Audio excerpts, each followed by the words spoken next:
It's car con carne. Let's eat in the car. It's car con carne. And now here's the star of our show, James Van Alstyne. And welcome to Car Con Carne. I'm James Van Alstyne. Still doing Car Con Carne from home. That's not going to last for much longer. I mean, I started back in the car a couple months ago. Then Delta became a really scary thing, and I pulled back and returned to doing virtual. I'm seeing some daylight. I'm talking to lots of vaccinated people who want to eat things like pizza and jalapeno poppers in my car. So starting November, I'll return to the car for Car Con Carne. For now, though, doing it virtual, happily so. I just need to walk into my home office and I'm good to go. Another podcast you should know about is the Double Door podcast. This is something I produce. The Double Door, the long-running Chicago live music venue. This is a venue, this small club. This is the venue that the Rolling Stones chose to play when they did a club show in Chicago. The historic Double Door.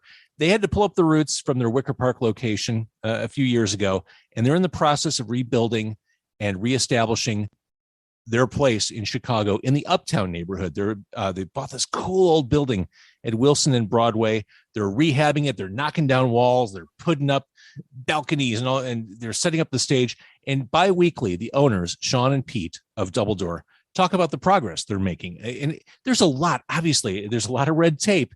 Putting up a building an entertainment venue in Chicago. I don't even want to think about all the different politicians and hands that need to be greased, but they talk about that stuff. Bi-weekly, it is the Double Door podcast. You can get that, obviously, anywhere you get podcasts, Google, Apple, Stitcher, Spotify, etc. But back to Car Con Carne. My guest tonight, this is exciting, and I'm going to bring him on the screen now. His dad's last name is probably what grabs your interest at first.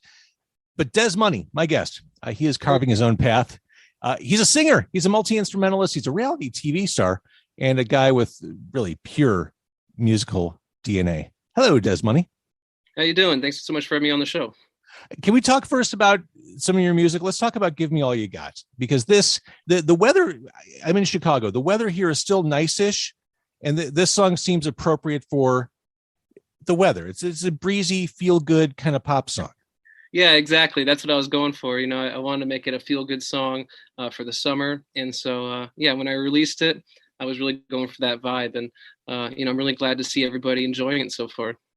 See, there might be an expiration date in Chicago because it gets dark and crappy here. So when you put out a full album, will there be brooding, self-loathing type songs? Oh, yeah, definitely. You know, I'll have those in there. The video for this, for Give Me All You Got, pretty straightforward performance video that does find you getting showered with money. Yeah.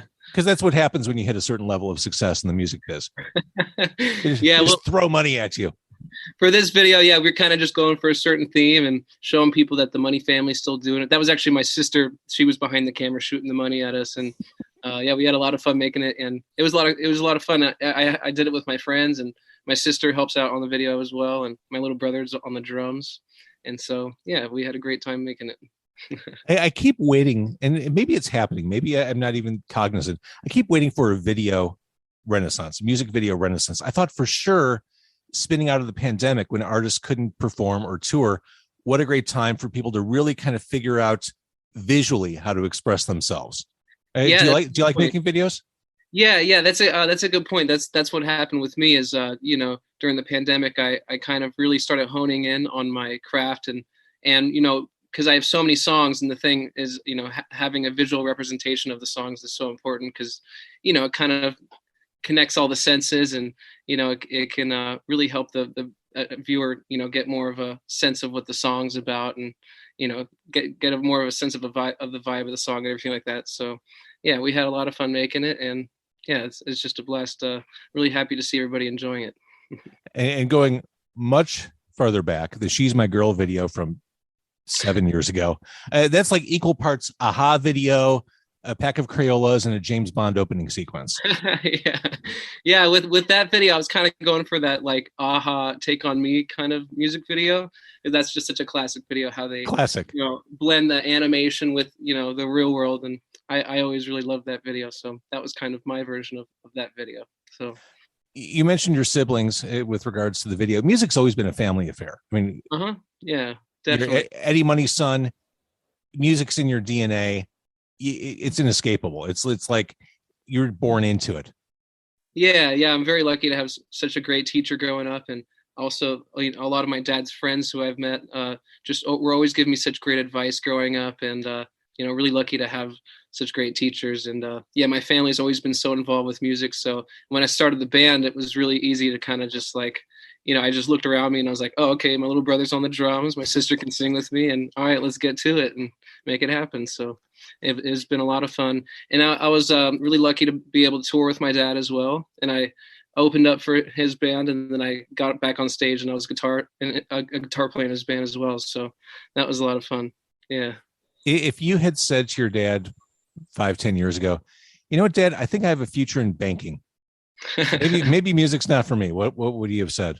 He would have been happy with that. At first, he was kind of telling us, how hard it is to make it in the music industry. So, he wanted us to kind of get normal jobs. He'd always say he wanted us to be a dentist or something like that. But, music was kind of in our DNA. So that was what we were always interested in doing. So I'm really happy to continue on the legacy and carry on the torch of the Money family and keep it going. I love that. And I've had guests on this podcast before who are legacies, who have that DNA. I've talked to Lily Winwood, who's Steve Winwood's daughter. I've talked to Calico Cooper, Alice Cooper's daughter, Shamika Copeland, Johnny Copeland's daughter. I've even talked to Mr. T's daughter, who's a stand-up comic, but still, it's a legacy. People likely become aware, and I mentioned this at the beginning, because of your famous parent, but the bloodline only takes you so far. I mean, once people find you, I mean, you've got to be good on your own terms. Exactly. And that's the thing. That's what I love about music is, it speaks for itself. If the music's not good, then, it shows the work that they put into it. And that's the thing with, I always just try to put as much work into music as I can. And it's like my dad said, I have the fire in me to keep it going.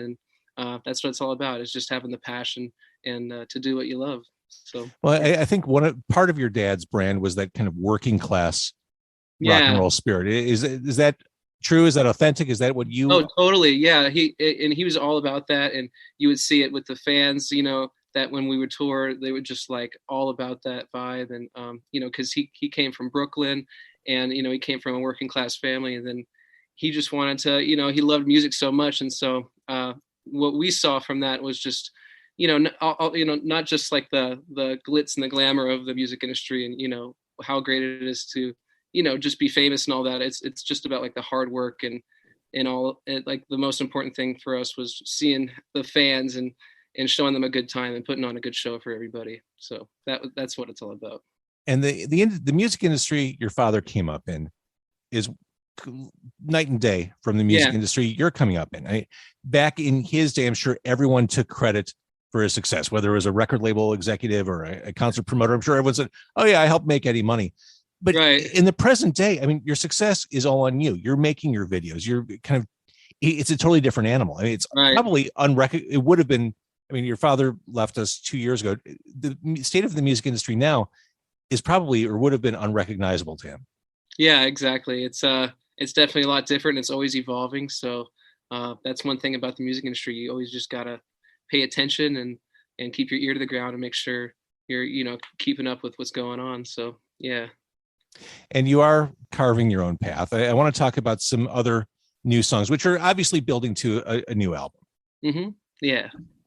There's Trippin', again, perfect. This is a porch drinking song. It's got that kind of lazy late night acoustic vibe. And then the string sounds come in, and those sound super cool. Thank you. I love that one. But I mentioned the pandemic and creating videos, and the pandemic, I think, inspired a lot of art, pro and con. Lost to me sounds like something that would have been or was inspired by the pandemic. Yeah. That is there anybody listening? You repeat that feeling of alienation. Was that a pandemic song, or did it exist before then?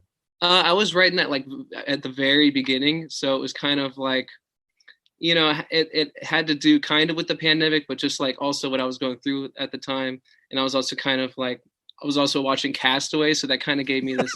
It's kind of, like when you watch something and it kind of gives you this, it gives you inspiration. So I kind of I pictured myself on like a desert island, and I kind of was imagining, because we were all kind of just trying to communicate any way we could when everything started, and like everybody was locked down and just trying to figure out what we could do to stay connected. And so that's kind of what that song's about, is just like feeling lost and trying to find some way to connect with each other. And yeah, I had a great time making that video as well. That's another one I made with my friends and my sister, and that we made like right at the beginning of the pandemic, and we just made it at the beach and just shot it right outside and made it in a day, and it was a lot of fun to make that. Wait, one like too. are you storyboarding stuff, or are you just kind of winging it? Sometimes we do, and sometimes we just wing it. Sometimes we're like, you know what, let's just get out and shoot somewhere that's nice. And a lot of the times we just like find a nice location, and then I tell the story like in the editing. So it kind of gives me, the more we shoot, it gives me more to work with, so I can kind of piece everything together. And then Wait, are you actually doing the editing? Yeah. Wow. So like how, I mean, obviously you have some skill there. Are you like busting open Final Cut or Premiere, or what are you doing? Yeah, I'm in Premiere Pro. Yeah. That's one of those programs that intimidated the hell out of me until maybe like last year. And once you figure out how to do stuff on there, you feel like you're drunk with power. Right. Yeah. Like I still can't master Excel, but Premiere Pro, like once you learn how to do some stuff on that, you feel like, okay, I can change the world with this application. Yeah, like when you learn the transitions, just like how to do the effects, something like that. It's like, whoa, this is how they do it. Right. Yeah. And you sit at your desk and you think, fear me, people. See what I'm capable of. Yeah, it's a good feeling, and that's the type of stuff that I was learning, and just like every day. It's kind of with music too. There's always something new to learn, and that's what I love about the visual side of things now, is that I'm just always a student and always learning something new, and I can apply it to what I'm doing with my work, and it's all a lot of fun to learn, for sure. Thinking about I mentioned reality TV, thinking about Real Money, was it weird kind of growing up in public? Not really. I mean, we, for the most part, we tried to, keep it real and keep everything normal. And when the cameras came around for the TV show, at first it was a little weird, but once we got used to like the people behind the camera, it helped out a lot, because it was a little intimidating at first, with like all the cameras showing up at the house at like 9 a.m. and I bet there was no script or anything, so they would be kind of like, all right, what's going on today? We would kind of have to like entertain them and figure out what to do. But other than that, once we kind of got the hang of it, it became a lot easier, and we were more comfortable with it. And yeah, I'm really happy we were able to do the show, and I think they understood our vision as well, because a lot of those other like reality TV shows, they kind of have a certain formula. Oh yeah. It's like chaotic, and they want people to look like they're like turning on each other, and I don't know, that's just not what we were about. We wanted to make it about the music and showing people just what the family is all about. And so I'm really happy that we did it with Access TV and Mark Cuban. And what a nice, scrapbook's the wrong word, but what a nice, yeah, exactly, yeah, way to kind of capture that moment in your life. Right. Yeah. As a family, it just kind of exists now. You've got footage. I mean, so many families grow up and they're looking through old Polaroids. Like, you have this really cool thing. Yeah. Yeah. This Thank document. you. Yeah. It's great to watch, and to look back on with the family, and we just look back on it and we laugh, and because the show is a lot of fun too, and some of the moments were just unpredictable when we were filming it, and the way it all came together was really cool. So yeah, thank you for watching it. I'm glad you enjoyed it. Was it one of those things where they told you to act natural and there was no possible way to do anything natural when you've got cameras in your face? Right. Yeah. Like at first it was like, you think of all the little things that you wouldn't even think of before. It's like, what do I do with my hands? Like, am I, like little things where it's like, am I, doing something weird, or am I, do I have a booger? You never know. Yeah. You start overthinking little things that no one else is even thinking about, so. For sure. Yeah. So speaking of growing up on TV, did growing up on the road give you a sense of wanderlust, or did it have the opposite effect? Are you a homebody, or are you the kind of person who thinks, oh my God, the second I can get out of here and just travel the world, I'm gone? I kind of like both. I need a little bit of both. I can't be on the road for forever, but I also can't be at home forever either. I need both of them, because it's like you get a certain feeling out of both playing live, but also being in the studio. It's like different animals, really. But I enjoy both of them equally, really. but yeah, I'm craving to get back out there and to play some shows again. So looking But forward to it. I love the sounds you're making. We talked about Give Me All You Got right from the get-go. What I like about that song, there are a few things I like about that song, but sonically, it's hard to pinpoint era-wise. If you had told me, I mean, the keyboard is such a focal point. If you had told me that that song was an 80s song, I'd be like, yeah, okay, I get that. Or if you told me it was something you wrote in, 2005, it'd be like, oh yeah, that makes sense. It kind of, it has that kind of like calendar ambiguity, which Oh, I cool. think, Yeah. which I think makes it gives it a timeless feel, which is super cool. Oh, thank you. Yeah. And I guess that's just pop smarts. Oh, I appreciate that. Yeah, with that song, I kind of was going for an 80s thing, when I started off on when I was writing it, and with all the synths and stuff, and I got the Moog and using the Prophet and all that. And so I was having a lot of fun making that, and that's kind of the mode that I was in for. I'm still kind of in that mode a little bit, but like, just this synth world, once you get into that world, is kind of it's really it's like a rabbit hole, really. But yeah, you can kind of just get really involved with it. So I really enjoy the keyboards, and I mean, as you can see, Clearly, yeah. So I just love the sound, creating different sounds and trying to find new sounds and everything. So it's a lot of fun. All right, so I asked you about a new album on the way, but I also asked you about the music industry. It's such a weird time. If you wanted to keep putting out singles a la carte, I mean, there's certainly a business model to support that. Mm-hmm.